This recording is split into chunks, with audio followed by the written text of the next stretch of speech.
I would like to ask and to introduce Peter Wright from the Vancouver Economic Commission. That's our next speaker, and he's going to give a little bit of overview of British Columbia and Vancouver. So thank you, everyone, and Peter, to you now. Thank you very much. Thank you for having me. I must admit, this is probably the most dressed up I've been in 3 months. So I hope it comes across that way. It's about 24 degrees here right now, and which is odd for Vancouver at this time of year, but it's kind of warm inside. But hey, that's how things are. So let me just pull this up here, and then I will hopefully this worked well in practice. So let's see if this works well now. Welcome to Vancouver. It's a beautiful place to live, and it's a very beautiful place to work. And if you're here today, you see absolutely why. We don't quite do the 4 to 6 months of winter in the same way the rest of Canada does, but we do get a lot more rain. So take it as you will. Didn't always look as nice as it does today. We were founded in 1886, and this is what it looked like shortly after that in 1890. It was the end of the railroad line.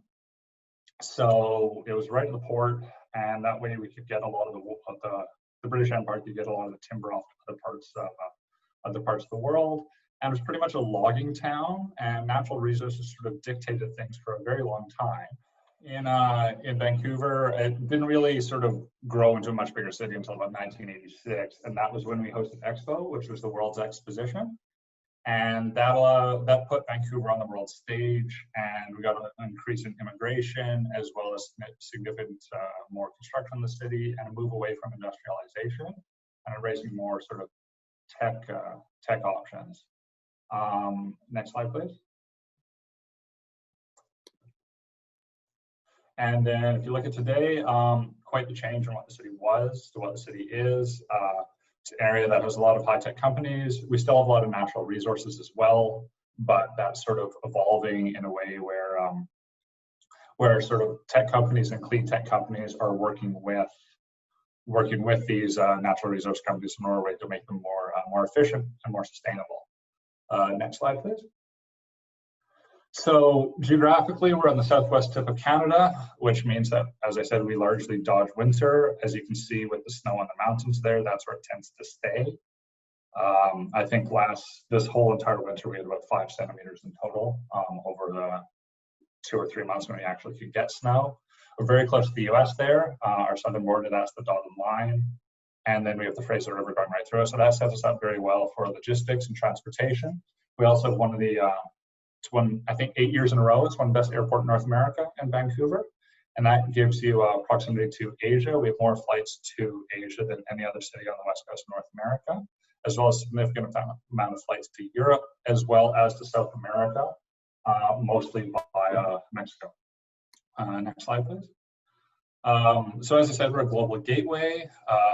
The time zone we're in is a very fortunate one. It actually puts you in the position to do business with both Asia and Europe in the same day. And not a lot of places in the world can actually claim that.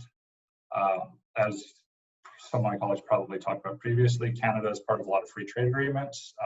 CETA, South Korea, and Trans-Pacific Partnership give you access to over 40 countries and almost 1 billion people. And that's a significant market you get by operating in Canada, regardless of the city you pick. Also, you have NAFTA 2.0, which gives you all access to North America by being based in Canada. And even closer to home, the market access in BC, we're almost 5 million people.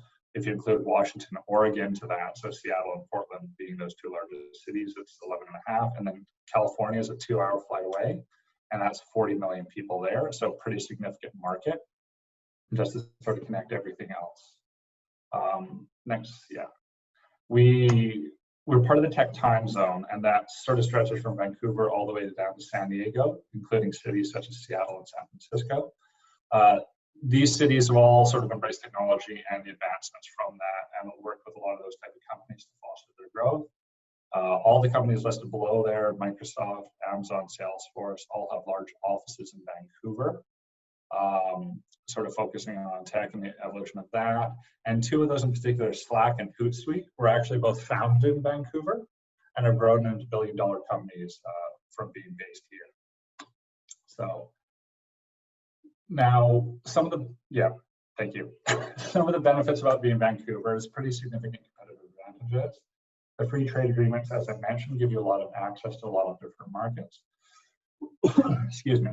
Our immigration policy is quite liberal. This stands for most of Canada, but in Vancouver, we have something called a provincial nominee program, and that allows someone to immigrate here and gives them a path toward permanent residency, which, when working with a business and when trying to operate a business, you're favored if you do that. So that gives significant opportunity to a lot of talented people for coming in here. And this leads us to a very diverse labor force.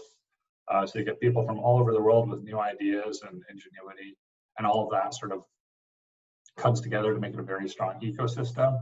Our education and healthcare is second to none in the world. Our commercial lease rates are extremely competitive when compared to sort of Toronto, Seattle, or San Francisco in particular. Our talent costs are quite low compared to those cities as well. They're higher than other cities in the world, but a software engineer starting would make about $90,000 Canadian in Vancouver compared to, let's say, 100 in Toronto, 125 in Seattle, 150 in San Francisco. So you get the same quality talent, you just don't have to pay them as much because of where we're located. There's plenty of tax credits available, including scientific research and experimental development, which again, all of Canada has access to that, but our province has certain benefits with setting that up. And our corporate tax rates as well are some of the lowest in Canada, as well as comparatively low compared to some US states, particularly California. Next, please. One of the interesting things about Vancouver that separates us from a lot of cities is how much we're pushing to be one of the greenest cities in the world. We're leading the action on climate change. We're part of a variety of organizations that are sort of pushing that, such as Zero Waste 2040 and Renewable Energy. Our green jobs are growing by 6% each year, which is quite interesting, but there's also in non-typical sectors such as construction and film. And despite that, we have declining greenhouse gas emissions and a booming economy at the same time, which goes to prove that you can still look at the environment while still growing the economy quite easily. Top 10 global clean tech cluster, and we're number 1 in Canada for that. And part of the reasons that allows for this is our building code is quite conducive to working with clean tech companies, to building better materials and reusing things, and that's one of the reasons we're growing substantially. Next, please. This is just a snapshot of some of the interesting companies we have here. I mentioned Slack previously on one of the early slides. Aspect Biosystems are 3D printing human tissue for surgery in patients. D-Wave was working on quantum computing, which, when coupled with 5G, some of the problems that can solve are incredibly fast. General Fusion is working to perfect fusion. Every little trade show they come out, they bring one of their reactors with them, obviously not operational, but it's pretty entertaining seeing this massive metal thing in the room with you. And Carbon Engineering actually was named one of the top 100 startups in Canada in a study earlier this week, and it pulls carbon out of the atmosphere. And that's one of the new Vancouver companies that's sort of growing substantially. Next, please. And so we have a lot of capital that helps fuel a lot of these ideas. As you can see on the screen, there's a variety of different firms investing a variety of significant sums of money into many different startups and medium enterprises in order to grow those businesses here. We also have a lot of incubators and accelerators that can help a lot of these smaller companies grow and evolve in this marketplace, and sort of help them become substantial players. And that's one of the interesting things about Vancouver, because you've got the academia helping, a lot of the universities have their own incubators as well. And then you also have the private sector ones. So there's a lot of help, regardless whether it's money or education or skill sets and support, but we have a lot of that in Vancouver. Next, please. So back to clean tech for a little bit, because that's one of the sectors we're growing significantly right now. Some very interesting companies. I mentioned a couple of these before. One I'd like to focus on right now is Saltworks. This was started by 2 guys in their apartment building using a series of tubes and beakers to help desalinate water, so take the salt out of water. And they had a moment one day after they got kicked out of their apartment by their landlord, and that was, hey, let's see if this works with mining. And it does. It helps clean up a lot of the pools and the ponds that they use, as well as with oil. So SolidWorks went from 2 guys in an apartment to 200 employees and 3 offices operating in 30 countries across the world. And it's only been around for the last 10, 15 years. So that's one of the examples of a company that didn't really start with much and then slightly pivoted and became one of the leading companies in the world for doing that kind of work. Next, please. A lot of investments in the green sector in particular. As you can see, the number of deals and total invested capital obviously drops around the economic downturn, but then it's going up significantly and will continue to go up. As time passes. Next, please. So a lot of that green stuff spreads to our architecture and our commercial real estate.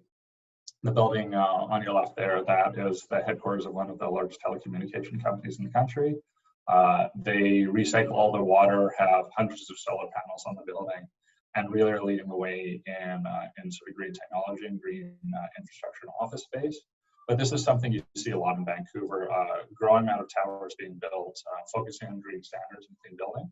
And it's just ways of sort of improving the environment. And that's something we're really pushing for in the city and the rest of the province. Next, please. So our commercial real estate, as I said, it's construction. There's a lot of it going on right now. In fact, next to my office, 3 of the 4 sides have buildings going up. So it's a little bit loud at times, but that's just showing you the amount of interest in the city and the amount of development going in. Of those 3 areas, Amazon's actually taking 2 of those 3 buildings, and Salesforce is taking 6 floors of one of the other ones, just as an example of some of the companies that are sort of growing in the market. We have a ton of square footage, 27.1 million square feet of office space. I'm sorry, I can't do that conversion of square meters. I can do it the other way, not back to square meters, unfortunately. What's interesting of that, 4 million more under construction, and 66% of that is going to tech and tech companies that are pre-leasing it, which is showing the volume of tech companies sort of coming into the market and setting out, which is really fantastic. But not, next please. Not everyone comes to Vancouver just for that. As I said, lifestyle is a big part of the city. Skiing, I know, doesn't necessarily appeal to Brazilians quite as much, but it's a lot of fun once you try it. But we have 3 ski hills 20 minutes from downtown, and then Whistler Blackcomb, which is the largest ski area in North America, is an hour and a half up the road.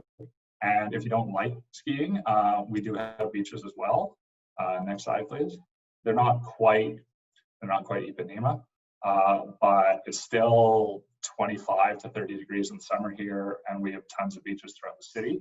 So it gives you that ability to be able to sort of be by the water, be in the mountains, and be in a city, so you can work, live, and play at the same time. Next, please. And what this does is it brings in a lot of talent, as I said. And this is one thing I can't really stress enough, and it's the #1 question I get from companies that are looking at Vancouver these days is, what's the talent like? Can I find people to work with this company? Can I find them to expand and help us grow and help us be a place where we can bring in the talent and grow the company? Next, please. And the answer to that's quite simply yes. We have a lot of talent that chooses here. A lot of people come here for a vacation or come here for school and then end up staying here. It's, as I said, a beautiful place to live, beautiful place to work. There's a lot of good companies here. We have great transit. It's very walkable. As I said, 25 minutes to the airport, and that can push you pretty much most places in the world within a 10, 12-hour flight, which is quite something. We do have a lot of available office space, very livable. This is one thing I find particularly interesting is the amount of the tech meetups we have. We have a lot of industry organizations in different sectors, like the BC Tech Association or DigiBC, focusing on digital stuff. And then we have AI in BC, which is one of our new industry organizations.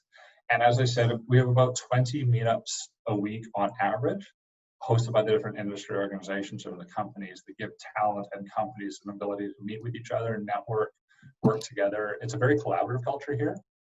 So you see a lot of people helping out other companies and just helping out with ideas and sort of growing those companies, because everyone benefits when the companies do grow here and do succeed together. And this also contributes to the diverse workforce, which is one of the great things we have here, as I mentioned earlier. And I haven't been to all 250 plus craft breweries, but the ones I have been to have been quite good. So there is that work hard and play ability that we do have in the city. Next, please. So it's very walkable, very valuable, and a lot of people do like to come here for that reason. To be honest, though, it's not all rosy and not all fun. Next, please. We did have some significant issues last year, a couple of years ago. This is 2017, and that's not an altered photo. That is what Vancouver looked like for a couple of weeks due to smoke from forest fires we have in the province. Thank you. And it's the damage caused by those fires to industry and to companies and air quality was roughly $3 billion, and that's over a 3-month stretch of time. So it just shows the significant impact that environmental issues are having. And next, please. And some of the stuff we tried to do in Vancouver is do a lot of research, look at strategies, zero waste, and the green economy, and look at the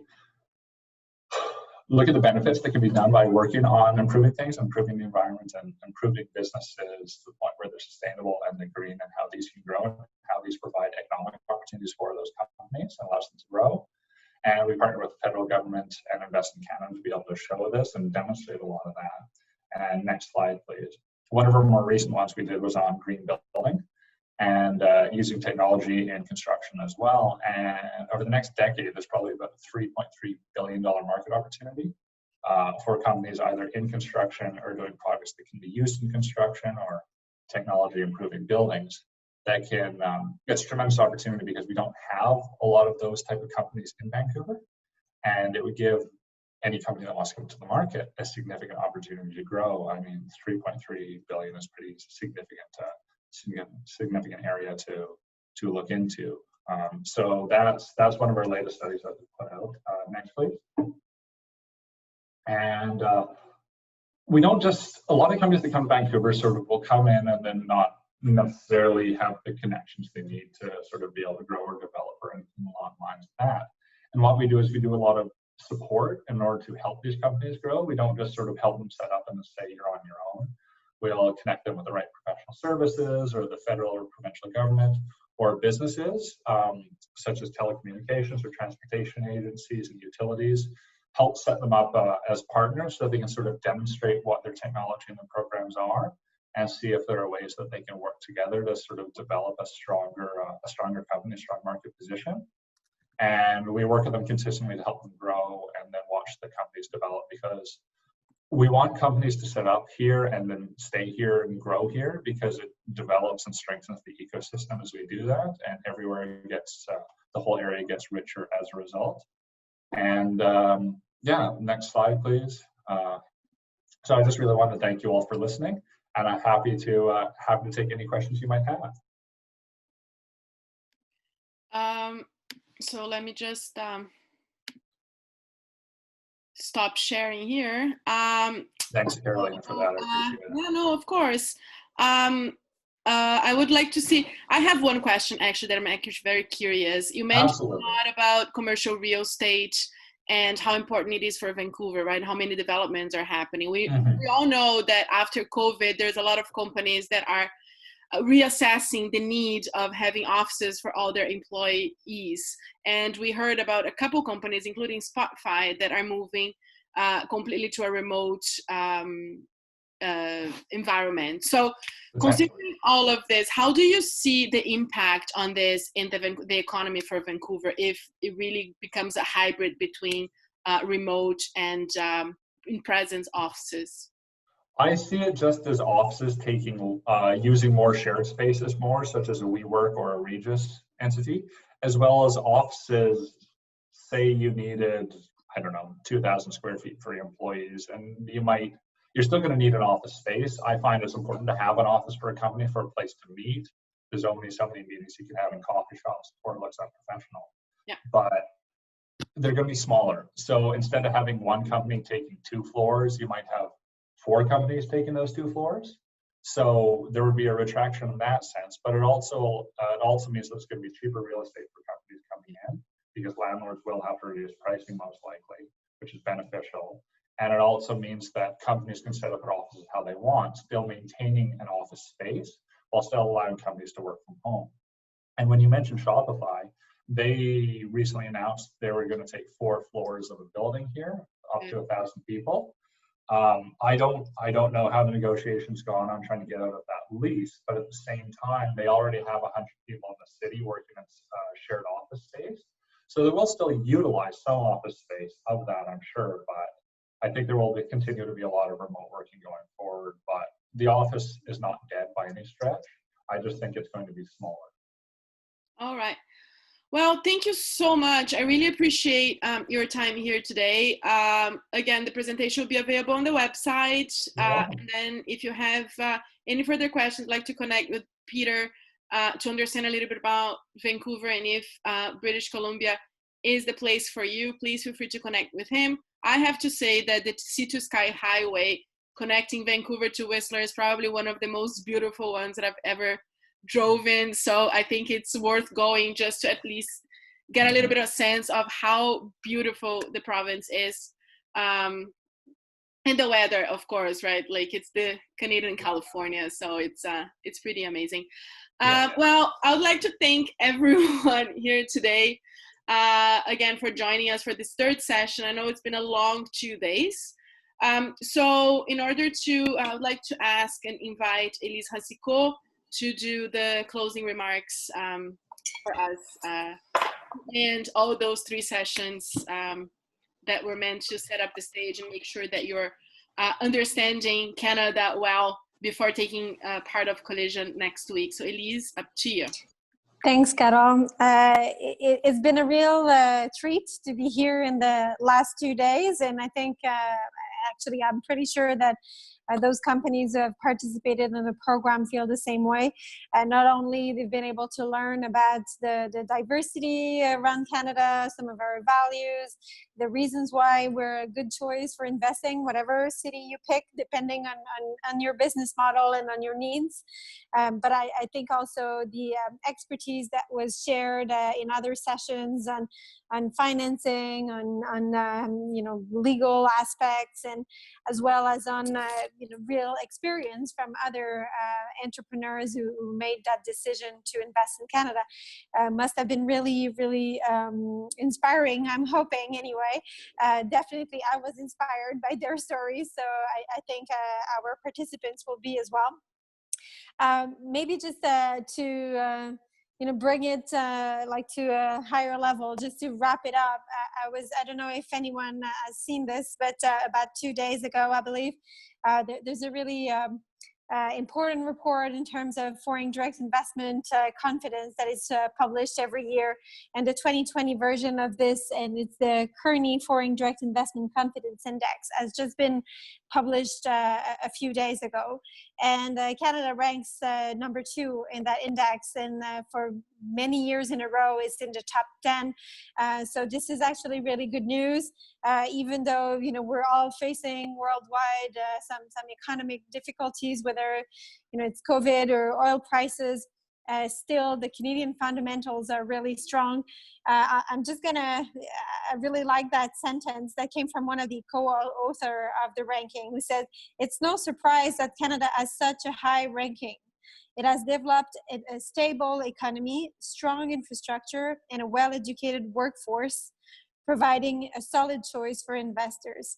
I think it sums it well. I think, you know, we've talked a lot these days about the diversity and inclusion of our people, the community feeling, the different you know, technology-driven ecosystems across the country, the support you can get, and the ease of doing business. And I'm sure this has been conveyed to you over the last few days. So maybe just to close it up, I'd say, you know, you've heard some of the tricks or the dicas of the other entrepreneurs who went through this road, and the importance of preparing, partnering, researching, and making those choices with the full information. So please, you know, do continue to count on your network, but on all the speakers that you've heard today. You know, if you have further questions, on our Trade Commissioner Service team, you know, Marcelo and Monica are here on the call with us, and I'm sure you've been in touch with them already.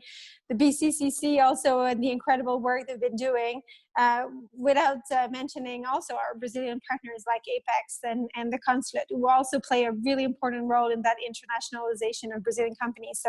So make us all part of your team, because you need everything you can get in terms of advice and support when you get into a new endeavor. But definitely Canada is the best place to do it. So I hope these last 2 days had made you aware of that, and I've convinced you. And I wish that next week, when you participate in all the collision sessions and B2Bs with the cities, that you get an even deeper sense of what Canada can offer, even if it's through this virtual setting. So really glad that we were able to be partners in this event. Again, Carol, thanks for being our host. It was great to be part of this, and so thanks to everyone involved, and mostly to the participants who were really patient. We all have to get used to this virtual setting for conferences and seminars, which sometimes can be a little bit more demanding for our attention, but I'm really glad to see that the numbers haven't gone down throughout the day, so people have stuck with us because they were probably interested. So this is a good sign of things to come. So thanks everyone again. Thank you, Elise, for the words. Thank you for all the work that you and your team are doing, and again, promoting Canada, and make sure that the Brazilian companies understand the opportunities that Canada has to offer. I have to say, I've been here for 8 years, and I mean, it was the best decision. It is a great country to live in. It's a great country to raise a family, and we miss Brazil very dearly. It's always going to be my home, but there's definitely a lot of opportunities in Canada for Brazilian entrepreneurs that are looking into become global, and Canada is a great platform to launch you to different markets, as explained in so many presentations here today. So thank you everyone for being here. Thank you for, again, your patience.